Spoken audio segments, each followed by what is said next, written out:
Searing meat is the process for caramelizing the sugars and browning the proteins present in meat and poultry, creating richer color and deeper flavor, and an appealing crust. There are a few pre-cooking tips that will help make the most of your sear. Remove the meat from the refrigerator and set it out at room temperature for a short while before cooking it, which helps it cook more evenly.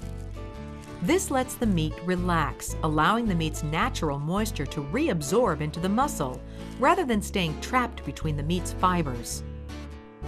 Make sure that the pan that will be used for searing is hot.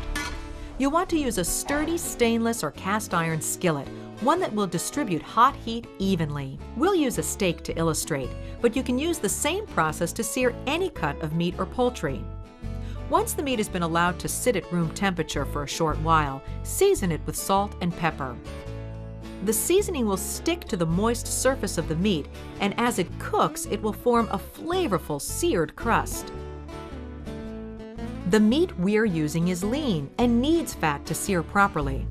Add vegetable oil to the pan and watch for the oil to ripple. When the oil ripples, the pan is hot enough to add the meat. If the pan is not hot enough when the meat is added, the meat will stick and tear when turned.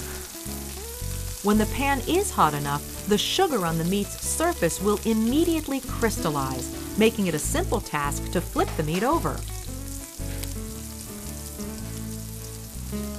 Watch for the meat to color. It'll happen quickly. When one side of the meat is seared, turn it. Searing calls for constant attention because it takes place so quickly. Keep in mind the inner core of the seared meat is still raw and will need to be cooked further. A skillet like this is also oven-proof, and this steak can continue its journey to masterpiece status in a 350-degree oven for 20 to 30 minutes. Meat seared at a correct temperature will leave browned bits on the bottom of the pan, which can later be removed from the pan by using a technique known as deglazing. This forms the basis of a quick pan sauce. Add 2 cloves of chopped garlic and a tablespoon of minced shallots. Then deglaze the skillet with a half a cup of wine or stock. Scrape up the browned bits, and when the liquid reduces, add about 1 cup of broth or stock.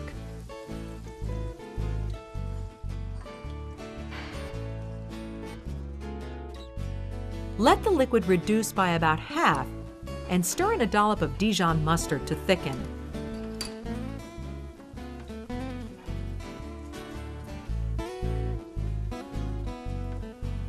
And finish with butter or cream if desired.